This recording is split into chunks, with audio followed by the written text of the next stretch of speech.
السلام علیکم، آپ دیکھ رہے ہیں ہمارے یوٹیوب چینل پیارا اسلام۔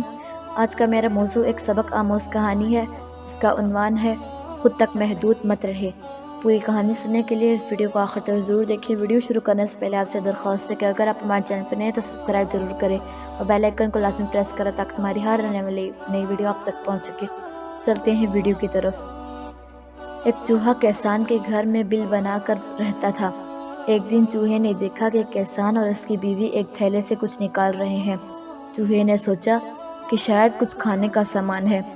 خوب غور سے دیکھنے پر اس نے پایا کہ وہ ایک چوہے دانی تھی۔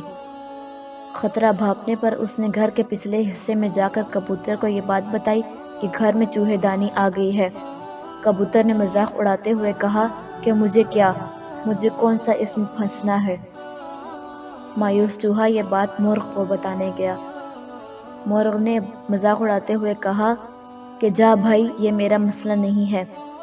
مایوس چوہے نے دیوار میں جا کر بکرے کو یہ بات بتائی اور بکرا ہنستے ہنستے لوٹ پوٹ ہونے لگا۔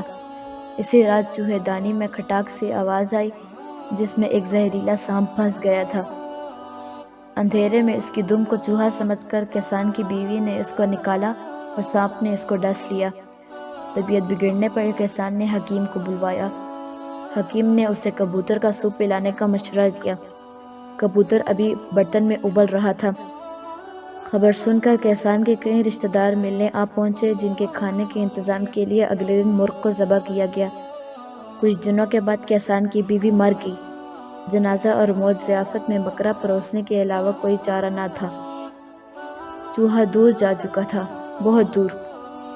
اگلی بار کوئی آپ کو اپنے مسئلے بتائے، آپ کو لگے کہ یہ میرا مسئلہ نہیں ہے، تو انتظار کیجیے اور دوبارہ سوچیں۔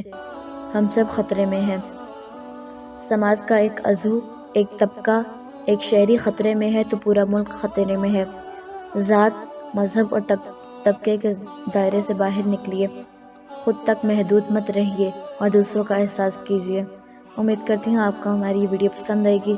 اگر آپ کو ہماری یہ ویڈیو پسند آئی تو لائک اور شیئر ضرور کریں۔ فی امان۔